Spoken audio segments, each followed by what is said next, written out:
Hi students, welcome to Vallalar Metric Higher Secondary School, Kollukarankottai. I am R. Raj, physics teacher. Today we are going to discuss about hysteresis. நம்ம பாத்தீங்கன்னா ஒரு ferromagnetic மெட்டீரியல்ல ஒரு magnetising ஃபீல்ட்ல place பண்றோம்.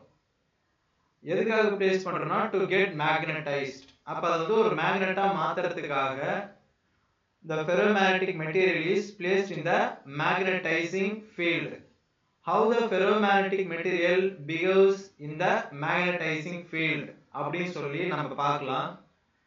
அத நம்ம ஒரு கிராஃபிக்கல் ரெப்ரசன்டேஷன் மூலமா நம்ம டீடைலா தெரிஞ்சுப்போம். இங்க B அப்படின்றது magnetic induction, H ன்றது magnetizing field, இது magnetic permeability. mu equal to B by H. இந்த லைன் பாத்தீங்க அப்படின்னா லீனியரா இல்ல. லீனியர்னா ஸ்ட்ரைட் லைனா இல்ல. இது கொஞ்சம் நான் லீனியரா இருக்குது. அப்ப இந்த இடத்துல ஒரு ஃபெரோமேக்னெட்டிக் மெட்டீரியலை மேக்னடைசிங் ஃபீல்ட்ல வைக்கிறப்ப அது எப்படி பிஹேவ் பண்ணுதுன்னு பார்க்குறோம். இனிஷியலா ஒரு மேக்னடைசிங் ஃபீல்ட்ல நம்ம ஒரு ஃபெரோமேக்னெட்டிக் மெட்டீரியலை வைக்கிறோம். அதனுடைய ஸ்டார்டிங் பாயிண்ட் A, இதான் ஆரிஜின். இந்த இடத்துல மேக்னெட்டிக் ஃபீல்ட் ஜீரோவா இருக்கு, மேக்னடைசிங் ஃபீல்ட் ஜீரோவா இருக்கு. when the magnetizing field is increased, இததான் x axisல கொடுத்திருக்காங்க. இது இன்க்ரீஸ் பண்ணிட்டே போறப்ப slowly the magnetic induction B என்னாவது y axisல எடுத்துக்கிறோம், அதுவும் இன்க்ரீஸ் ஆயிட்டே போகுது. ஒரு certain பாயிண்ட்ல the magnetic induction is maximum. அதுக்கு மேல நீங்க magnetizing field இன்க்ரீஸ் பண்ணாலும் magnetic induction கான்ஸ்டன்ட்டா இருக்கு. அதுதான் saturation magnetization சொல்லுவாங்க. ஓகேவா? இப்போ இங்க பாருங்க, saturation magnetization அப்படினா என்ன சார்னா, the magnetic induction B of the material increases from A with the magnitude of magnetizing field that attain the saturation level. இததான் நம்ம என்ன சொல்றோம் அப்படினா saturation magnetization அப்படின்னு சொல்லுவாங்க. இந்த பாயிண்ட் C இருக்கு பாத்தீங்களா, அதுதான்.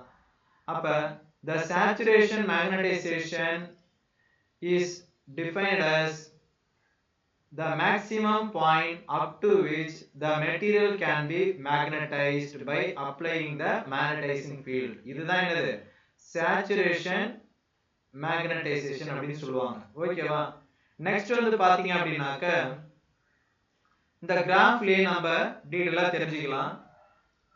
now the magnetizing field is decreased, reverse directionல நம்ம இப்ப மேக்னடைசிங் ஃபீல்ட ரெடியூஸ் பண்றோம். ஃபர்ஸ்ட் பாசிட்டிவ்ல இன்க்ரீஸ் பண்ணிட்டே போறோம், இப்ப டிக்ரீஸ் பண்ணிட்டே வரோம். இப்ப அகைன் இந்த பாயிண்ட் A ல நீங்க பாத்தீங்கன்னா மேக்னடைசிங் ஃபீல்ட் இன்க்ரீஸ் ஆயிட்டே போனது என்ன ஆயிருச்சுன்னா ஜீரோ ஆயிருச்சு. பட் அந்த டைம்ல மேக்னெட்டிக் இண்டக்ஷனோட வேல்யூ பார்த்தோம்னா கேபிட்டல் D ல இருக்கு பாருங்க இந்த பாயிண்ட்ல. அப்ப இந்த இடத்துல magnetising ஃபீல்டோட value 0, but there is some magnetic induction left in the ferromagnetic material. இதுக்கு பேர் தான் ரிட்டன்டிவிட்டி ஆர் ரெசிடுவல் மேக்னெட்டிசம் அப்படின்னு சொல்லுவாங்க. அப்ப ரெசிடுவல் மேக்னெட்டிசம்னா என்ன சார்னா, மேக்னடைசிங் ஃபீல்ட் ஜீரோ ஆனாலும் அந்த ஃபெரோமேக்னெட்டிக் மெட்டீரியலுக்குள்ள சம் மேக்னெட்டிசம் லெஃப்ட், அதுக்குள்ள இன்னும் கொஞ்சம் மேக்னெட்டிக் ப்ராப்பர்ட்டி இருக்குது. அதுதான் நம்ம ரிட்டன்டிவிட்டின்னு சொல்றோம். அடுத்து ஃபர்தரா நம்ம ரிவர்ஸ் டைரக்ஷன்ல மேக்னடைசிங் ஃபீல்ட ரெடியூஸ் பண்ணிட்டே வரோம். அப்ப பாத்தீங்கன்னாக்க மேக்னெட்டிக் இண்டக்ஷன் ஜீரோ ஆகுது. எந்த இடத்துலன்னு பாத்தீங்கன்னா கேபிட்டல் E என்ற பாயிண்ட்ல. அப்ப எந்த இடத்துல magnetic induction of the material zero ஆகுதோ அதுக்கு பேரு கோயர்சிவிட்டி. திரும்ப ஃபர்தரா நம்ம நெகட்டிவ் டைரக்ஷன்லயே இன்க்ரீஸ் பண்ணிட்டே போறோம். அதாவது ரிவர்ஸ் டைரக்ஷன்ல மேக்னடைசிங் ஃபீல்ட இன்க்ரீஸ் பண்ணிட்டே வரப்ப நமக்கு மேக்ஸிமம் பாயிண்ட் கிடைக்குது, ரிவர்ஸ் மேக்னெட்டிக் இண்டக்ஷன். அதுதான் பாயிண்ட் F. திரும்ப ஃபர்தரா பாசிட்டிவ் டைரக்ஷன்ல இன்க்ரீஸ் பண்ணிட்டே வரும்போது ஒன்ஸ் அகைன் இது y ஆக்சிஸ்ல நெகட்டிவ் y ஆக்சிஸ்ல டச் பண்ணுது, அதுதான் கேபிட்டல் G. திரும்ப நம்ம இன்க்ரீஸ் பண்ணிட்டே வரோம். திரும்ப பாசிட்டிவ் x ஆக்சிஸ்ல நமக்கு மேக்னடைசிங் ஃபீல்ட் ஒரு பாசிட்டிவ் வேல்யூ இருக்கிறப்ப நமக்கு இந்த இடத்துல இருக்கக்கூடிய மேக்னெட்டிக் இண்டக்ஷனோட வேல்யூ 0. அடுத்தது இது இன்க்ரீஸ் பண்ணிட்டே போறோம், again it attains the saturation value. இதுல நம்ம எல்லா இடத்துலயும் நம்ம ஒரு விஷயத்தை பார்க்கிறோம். ஃபர்ஸ்ட் மேக்னடைசிங் ஃபீல்ட் இன்க்ரீஸ் பண்ணிட்டே போறப்ப இது இன்க்ரீஸ் ஆகி வந்தது. அடுத்து மேக்னடைசிங் ஃபீல்ட் 0 வந்ததுக்கு அப்புறமா இது மேக்ஸிமத்துல இருக்கு. மேக்னடைசிங் ஃபீல்டு ரிவர்ஸ் டைரக்ஷன்ல இன்க்ரீஸ் பண்ணிட்டே போறப்ப தான் மேக்னெட்டிக் இண்டக்ஷன் 0 வருது. அப்ப இதுல மேக்னடைசிங் ஃபீல்ட மேக்னெட்டிக் இண்டக்ஷன் ஃபாலோ பண்ணிட்டே வருது. இப்போ நீங்க பாசிட்டிவ்ல பாத்தீங்கன்னா ஃபர்தரா இன்க்ரீஸ் பண்ணிட்டே வரும்போது மேக்னடைசிங் ஃபீல்ட இது k பாயிண்ட் வரும்போது தான் இது 0 வருது. ஆனா k லயே மேக்னடைசிங் ஃபீல்டு மேக்ஸिमமா இருக்கு. x ஆக்சிஸ்ல ஒரு வேல்யூ இருக்கு, பட் y ஆக்சிஸ்ல மேக்னெட்டிக் இண்டக்ஷனோட வேல்யூ இந்த k க்கு நேரா 0 ஆயிடுது. அப்ப magnetic induction follows the magnetizing field. அப்ப magnetic induction lagging behind the magnetizing field. இததான் hysteresis அப்படி சொல்லி நம்ம தெரிஞ்சுக்கிறோம். அப்ப hysteresisனா என்ன அப்படி சொல்லி பாத்தீங்க அப்படினா the phenomenon of lagging of magnetic induction behind the magnetizing field is called what?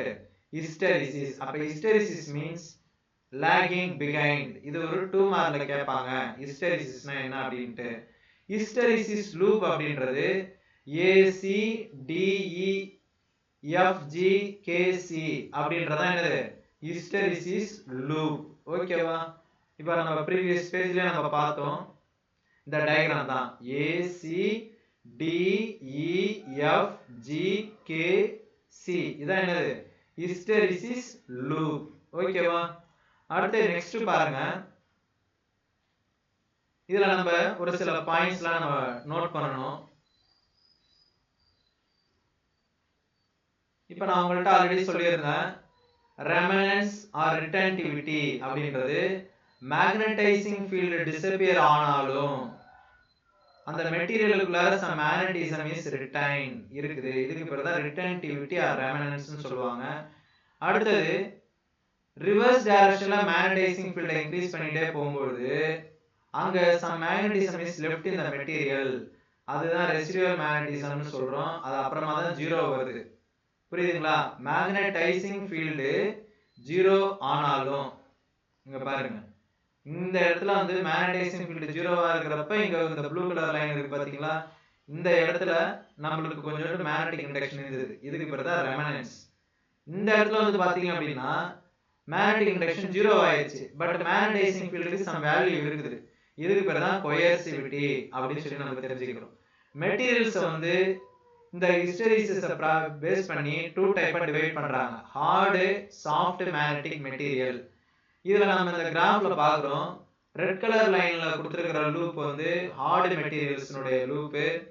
இந்த ஸ்கை ப்ளூ கலர்ல இருக்குது சாஃப்ட் மெட்டீரியல். இதுக்கான எக்ஸாம்பிள் சிலிகான் ஸ்டீல், இது வந்து கார்பன் ஸ்டீல்.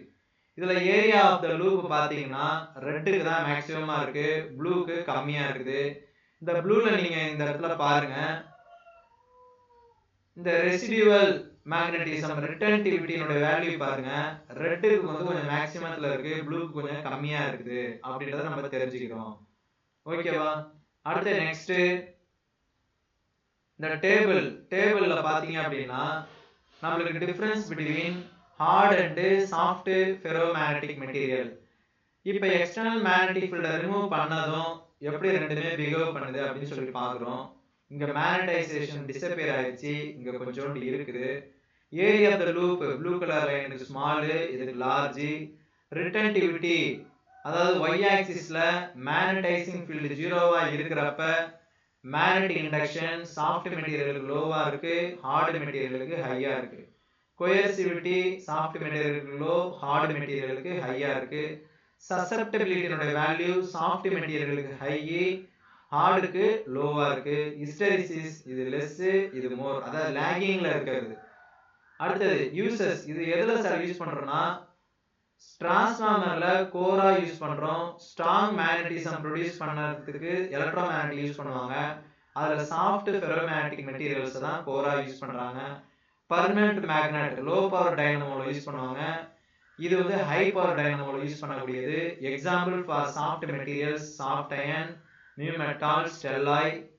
ஹார்ட் ஃபெரோமேக்னெட்டிக் மெட்டீரியல்ஸ்க்கு carbon steel, alnico, aluminium, nickel, cobalt and lodestone. ஓகேவா?